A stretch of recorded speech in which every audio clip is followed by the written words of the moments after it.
Suppose मैं एक example लेता हूं। ओके, तो पहले समझे law of radioactivity. N naught क्या है? Original number of nuclei initially, मतलब when time T is equal to 0, मतलब इनिशियली बोल सकते हैं ना, इनिशियली, पहले स्टार्टिंग में, ठीक है, इनिशियली। जब टाइम आगे चलता चला गया तो डिके होता चला गया, और आफ्टर टाइम टी अब नंबर ऑफ न्यूक्लियाई एन रह गए, स्टिल वो डिके कर रहा है, dn by dt, rate of decay. तो लॉ क्या है? Law is rate of decay, rate of decay is directly proportional to, statement क्या है? at any instant of time, at any instant of time, किसी भी time, rate of decay is directly proportional to, directly proportional to, proportional to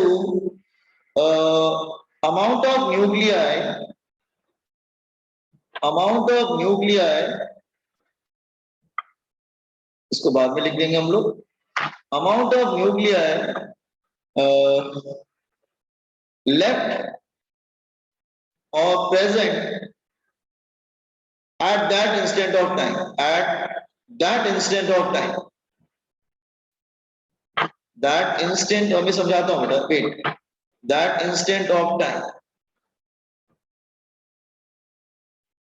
इसका मतलब dn by dt is proportional to n, n मतलब what is left after time t। तो देखो मैं समझाने की कोशिश कर रहा हूं, ध्यान सुनो। ओके, ऐसे समझो कि जैसे suppose I am taking example only, I am taking example.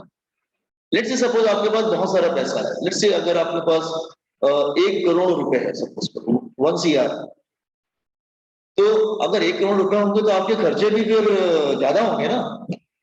और 1 करोड़ रुपए मेरे पास है, मेरे खर्चे भी वैसे होंगे, बहुत ज्यादा खर्चे करेंगे आप, ठीक है। सपोज कर लो पैसे कम होते होते 10 लाख हो गए, अब आपके खर्चे क्या 1 करोड़ जैसे होंगे क्या? अब तो 10 लाख रह गए ना आपके पास, तो आपके जो खर्चे भी होंगे ना वो 10 लाख के अकॉर्डिंग हो जाएंगे। फिर आपके पास कम होते होते सपोज कर लो 10,000 रह गए, सिर्फ 10,000, तो अब आपके खर्चे कितने हो जाएंगे? अब आपके खर्चे 10,000 के अकॉर्डिंग हो जाएंगे। कम होते होते आपके पास 100 रुपए रह गए, तो आपके खर्चे किसके अकॉर्डिंग हो जाएंगे? 100 रुपीज के अकॉर्डिंग हो जाएंगे। इसका मतलब आपका जो स्पेंडिंग है, आपके जो एक्सपेंसेस हैं, वो किस पे डिपेंड करता है? कितना अमाउंट आपके पास प्रेजेंट है उस पर डिपेंड करेगा ना। अब ये थोड़ी ना कि 100 रुपए 1 करोड़ रुपए तो भी खर्चे ज्यादा कर रहे हैं और 100 रुपए बचा है तो भी उतने ही खर्चे कैसे हो जाएंगे? इसका मतलब जो डिके हो रहा है वो किस पे डिपेंड करता है? हाउ मच अमाउंट लेफ्ट, कितना बचा हुआ है।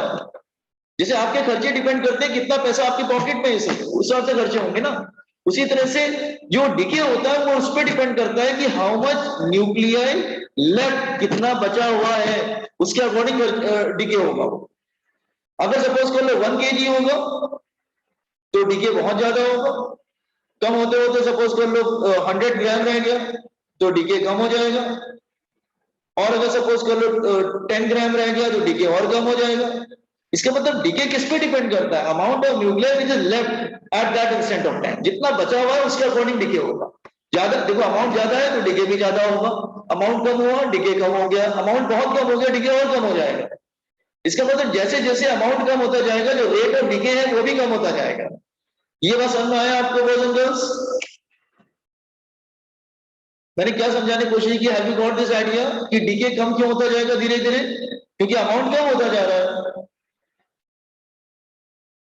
You got this idea? मैंने समझाने की कोशिश किया कि जो डीके होता है उस पर डिपेंड करता है कि कितना अमाउंट आपके पास बचा हुआ है। अगर ज्यादा अमाउंट है तो ज्यादा डीके होगा, ज्यादा न्यूक्लियाई होगा। अगर ज्यादा अमाउंट ऑफ न्यूक्लियाई होगा तो डीके भी ज्यादा होगा, लेकिन कम हो जाएगा तो डीके भी कम हो जाएगा।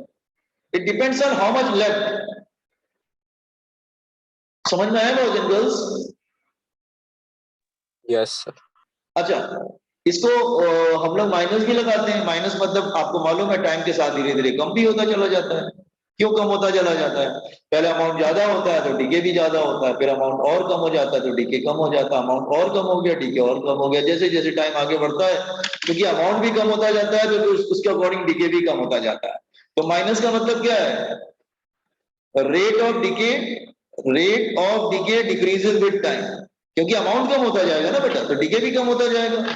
तो rate of decay decreases with time, rate of decay decreases with time, ठीक है। अच्छा, प्रोपोर्शनल का साइन जाता है, will get a constant that is lambda. Lambda को बोलते हैं डीके कांस्टेंट, डीके कांस्टेंट और डिसइंटीग्रेशन कांस्टेंट, डिसइंटीग्रेशन कांस्टेंट।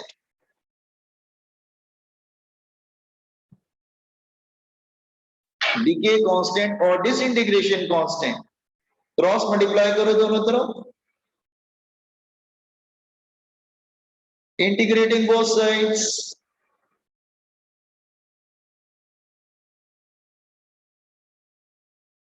दोनों साइड इंटीग्रेट कर दो बच्चे। अमाउंट ऑफ न्यूक्लियर पहले एन नॉट था, बाद में एन हो गया, टी एन बाय एन, और यहाँ पे टाइम पहले जीरो था, बाद में टी हो गया, डी टी। आपको मालूम है at time T is equal to zero, amount of nuclei जो है वो एन नॉट है, and when time T amount of nuclei N है, तो उसके अकॉर्डिंग हमने लिमिट रख दी। Are you getting? They put the limit according to the condition. जब टाइम जीरो था तो amount of nuclei N naught था, ठीक है ना, और जब टी हुआ तो एन हो गया, उसके अकॉर्डिंग लिमिट रख दिया। तो ये फॉर्मूला याद रखना, what is integration of 1 upon x, log x होता है बेटा, log x, natural log x बोलते हैं, लॉग बेस ई एक्स बोलेंगे तो भी चलेगा, ठीक है। तो नेचुरल लॉग एक्स, तो इंटीग्रेशन ऑफ 1 अपॉन क्या एक्स और नेचुरल लॉग एन, लिमिट रख देंगे that is N naught to N is equal to minus one का क्या हो जाएगा t, zero to t, limit रखेंगे अपर माइनस लोअर, तो natural log N minus natural log N naught is equal to minus t, नहीं lambda छूट गया, so lambda there, lambda भी था ना बेटा, ठीक है, लेमडा, लेमडा टी, ये हो गया नेचुरल लॉग, लॉग ए अपॉन ए माइनस बी क्या होता है, लॉग ए अपॉन बी। अच्छा बच्चा, लॉग का फॉर्मूला याद है आपको? लॉग का फॉर्मूला ये भी था, log of any number to the base a is equal to x. तो फॉर्मूला क्या था ये दिनेश, फॉर्मूला क्या होता है लॉग का? तो number is equal to a raise to power x, ऐसे होता है ना? हाँ सर। हाँ, तो वही फॉर्मूला यहाँ पे अप्लाई करना है। तो एक्चुअली ये लॉग बेस ई है बेटा, ये लॉग बेस ई है, N upon N naught minus lambda t, तो एन अपॉन एन नॉट इधर आ जाएगा, that is e raise to power minus lambda t. तो एन का फॉर्मूला क्या आ गया, that is N naught e raise to power minus lambda t. This is a formula you have to use in numericals, ठीक है, you have to learn it. समझा कैसे आया? Copy this one, law of radio activity, derivation याद करना पड़ेगा, ये इसको रिड्यूस नहीं किया गया, बोर्ड्स में है बेटा आपके सिलेबस में।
Sir scroll down.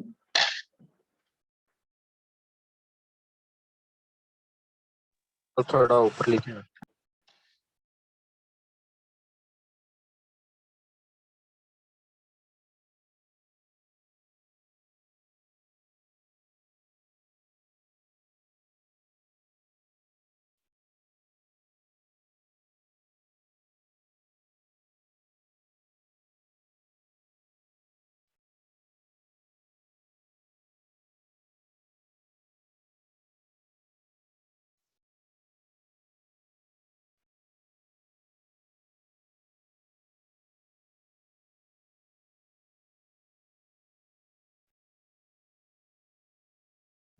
Sir scroll down.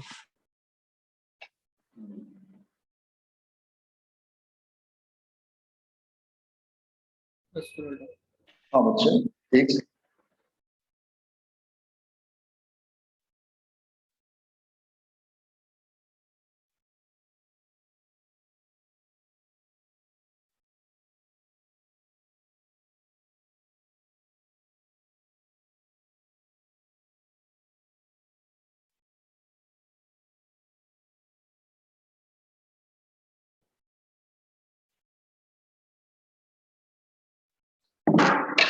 थोड़ा सा डेरिवेशन मुश्किल नहीं, याद कर लेना। हाँ, और इतना मैथ्स तो आप लोग आती है, आप लोगों ने मैथ्स ले रखा है तो न्यूमेरिकल भी कर ही लेंगे, इसमें दिक्कत नहीं आएगी। लॉग का फॉर्मूला ये याद रखना, ये वाला लॉग का फॉर्मूला यूज करना पड़ेगा न्यूमेरिकल्स में। वैसे मैं बता दूंगा क्या होगा शॉर्टकट इसका। नेचुरल लॉग को बेटा लॉग बेस ई भी बोलते हैं, इट्स अ नेचुरल लॉग और लॉग बेस ई, नेचुरल लॉग।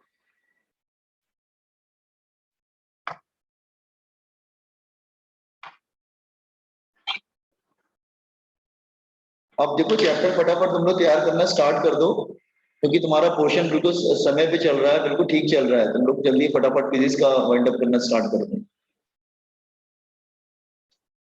ज्यादा प्रॉब्लम नहीं होगी। ऑलमोस्ट 30-40% तो डिलीट ही कर देंगे।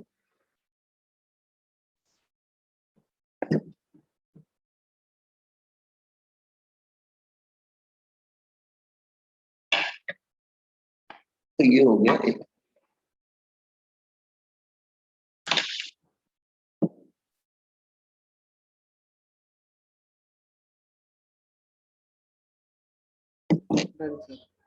अच्छा, अब आइए, ये डीके डीके करते करते करते करते इसका अमाउंट भी कम होता जाता है ना, प्रॉब्लम ये भी है। ठीक है, तो next topic is half period.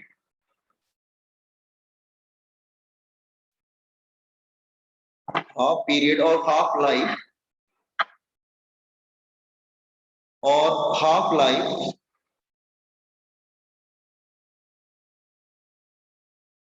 of radioactive element, of radioactive element, active element। मतलब हाफ लाइफ मतलब जितनी देर में वो आधा हो जाता है, मतलब डिके होते होते आधा हो जाता है। तो आप इसको बोल सकते हैं the time interval in which, the time interval in which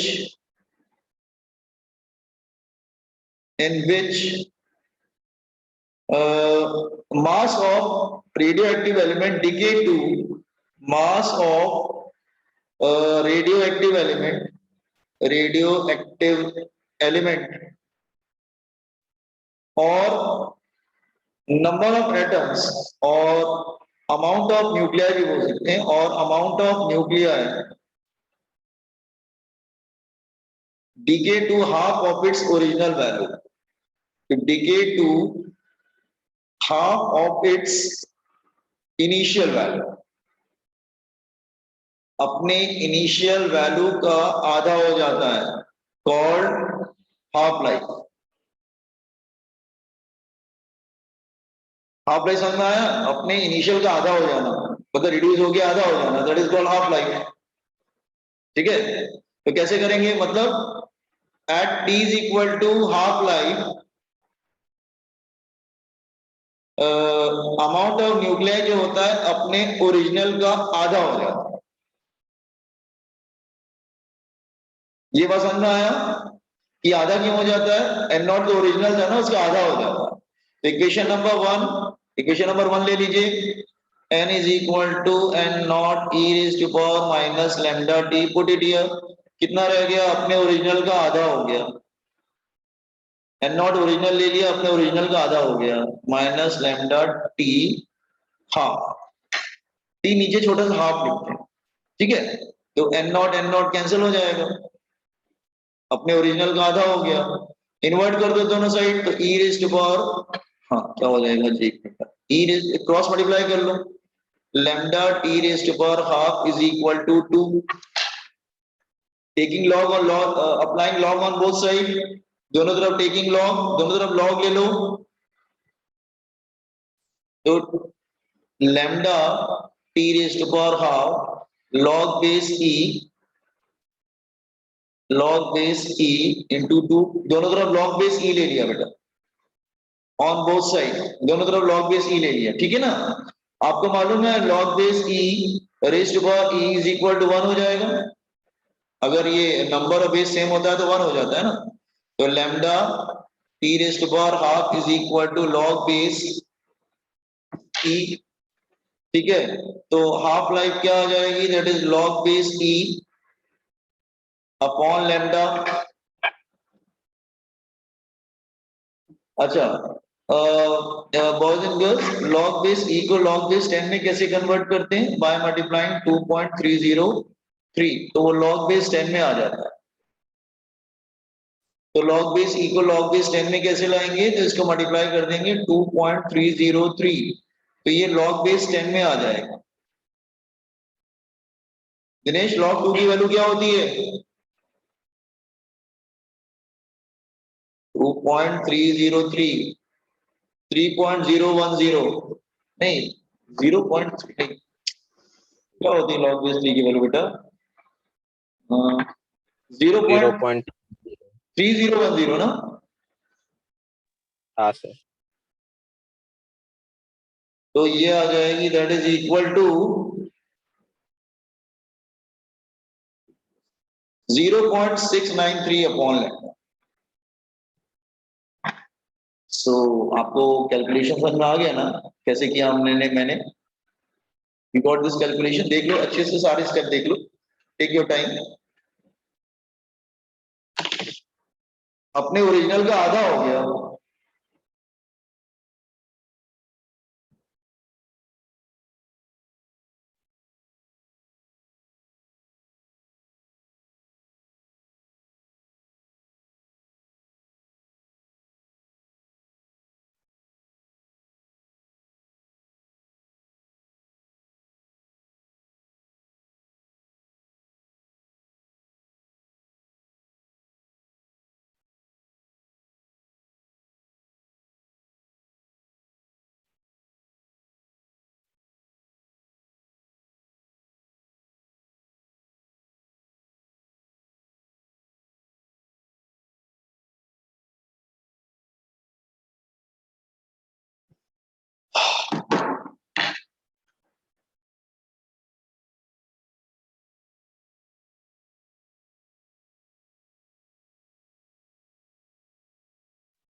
scroll करें, हाँ सर,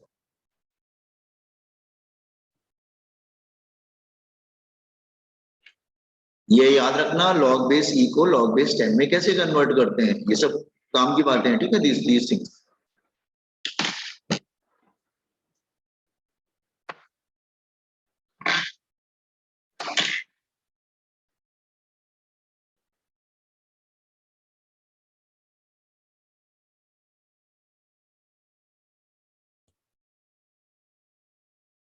बेटा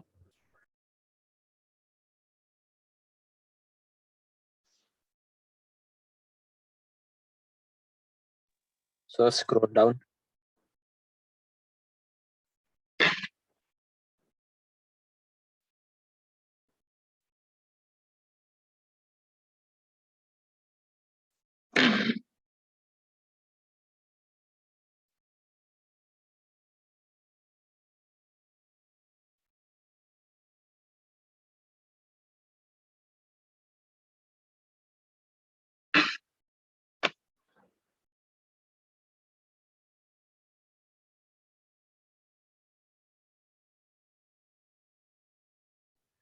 डन सर।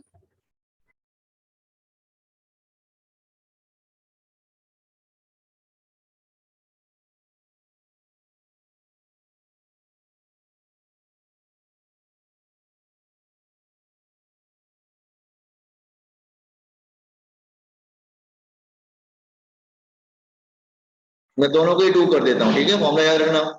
अच्छा, नो सी नेक्स्ट इज कुछ समझाने की कोशिश कर रहा हूँ, इसका ग्राफ समझाते हैं। ग्राफ ग्राफ और वेरी इंपॉर्टेंट फॉर्मूला ऑल्सो।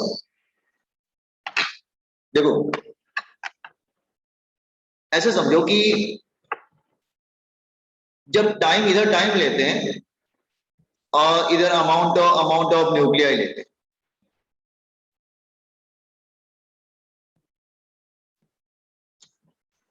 जब टाइम 0 था तो ये n0 था, मतलब कितना बचा हुआ है, दैट इज n0। n मतलब amount of nuclei left.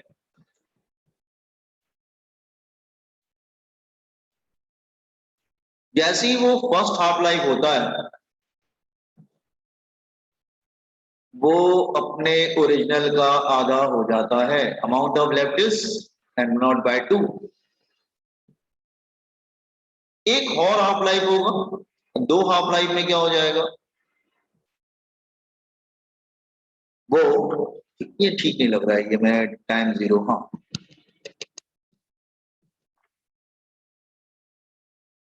Time 0 था तो फर्स्ट हाफ लाइफ में वो आधा हो जाएगा। एक और हाफ लाइफ लेंगे तो क्या हो जाएगा, वो आधे का भी आधा हो जाएगा, तो बाय 4 हो जाएगा। ये बस समझ में आया बहुत दिन।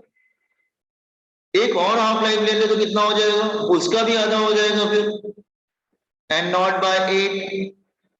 एक और हाफ लाइफ ले लो तो उसका भी आधा हो जाएगा, दैट इज n0/16। समझ में आ रहा है ना बहुत दिन। इसका मतलब इसको ध्यान से देखो, इसको ऐसे भी तो लिख सकते हो बेटा, n0/2⁻1। इसको लिख सकते हो n0/2 स्क्वायर। इसको लिख सकते हो n0/2 क्यूब। इसको लिख सकते हो n0/2 4। लिख सकते हैं ना। तो इसको जनरल करो बेटा, जनरल फॉर्मूला क्या बनेगा हमारा और nth हाफ लाइफ, ये कितना बन जाएगा n0/2⁻n। ये फॉर्मूला समझ में आया कैसे आया। Yes, sir. ठीक है, और n कैसे निकालेंगे, मतलब कितना n कैसे निकालेंगे, total time upon 1 half life, मतलब total time upon 1 half life. अरे अगर मैं बोलूं बेटा कि 4 घंटे हैं, 24 आवर्स हैं, और तुम्हारा 2 घंटे का एक लेक्चर होता है, तो फिर कितने लेक्चर हो जाएंगे 24 घंटे में। तो आप बोलोगे 24/2 that is equal to 12 lectures. ऐसे ही होगा ना।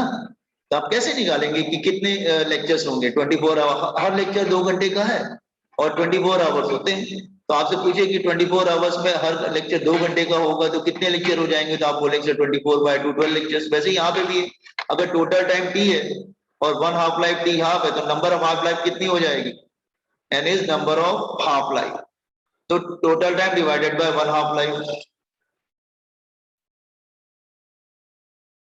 ठीक है, तो ये फॉर्मूला ध्यान रखना। ये बहुत ज्यादा प्रॉब्लम में यूज होगा। ठीक है ना। अच्छा जरा ग्राफ देख लो, जरा सीधा graph, zero, 1 half life, 2 half life, 3 half life, 4 half life, ये क्या है एन नॉट, ये एन नॉट का भी ज्यादा आधा हो गया, एन नॉट बाय 2 इसका भी आधा हो गया, एन नॉट बाय 8 इसका भी आधा हो गया, एन नॉट बाय 16। तो ग्राफ कैसे आएगा, फर्स्ट हाफ लाइफ में वो यहाँ पे आ जाएगा।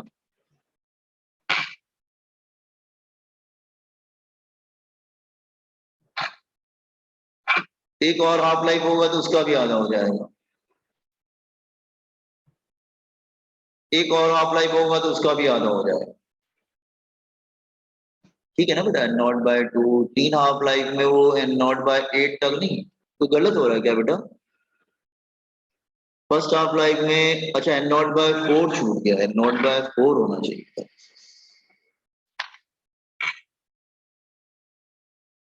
8 यहाँ पे एन नॉट बाय 16 एक और हाफ लाइफ, तो ग्राफ कैसा आएगा फिर,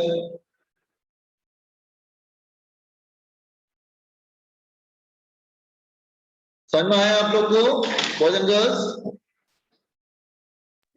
Yes, sir. Copy down this one, graph copy करो, और ये इंपॉर्टेंट है फॉर्मुलेस के न्यूमेरिकल्स के लिए, remember this one, copy down fast, graph heading डालो, थोड़ा स्क्रॉल करो।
प्रोडक्ट्स को कंप्लीट करो, इसके हाथ हम लोग लेक्चर यहाँ पे स्टॉप करेंगे, कल हम इसको कंटिन्यू करेंगे, कल हमारा चैप्टर खत्म हो जाएगा, फिर प्रॉब्लम्स कर लेंगे, ठीक है।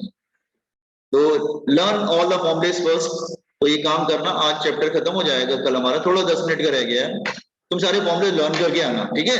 लाइमन सीरीज, बामर सीरीज, पैशन, वो सब हाइड्रोजन स्पेक्ट्रम वाले फॉर्मुले, बोर्स कॉस्टले, रेडियस का फॉर्मुला, एनर्जी फॉर्मुला, जो लर्न कर लेना तुम, ठीक है। तब हम लोग कल न्यूमेरिकल्स करेंगे इसके, चल ठीक है, कॉपी है नेक्स्ट डे, थैंक यू।